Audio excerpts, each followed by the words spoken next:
tell you, I love distressed jeans. I just love distressed jeans. This one was my husband's jeans, and I tightened it, I sewed it, but now I'm distressing it with this. We always distress it with this because this is the best way to distress your jeans. I don't like sandpaper, and we always hold on to our jeans and we have a hard time. I found a tip. This is a great tip for you to do it, and I'm going to show you right now. So I'm starting to distress right over here, but I have my jeans on because it's a lot easier.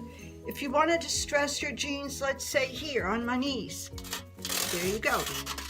This is what we're going to do. Do you see it? It's so much easier because you can find the exact places where you want to distress it.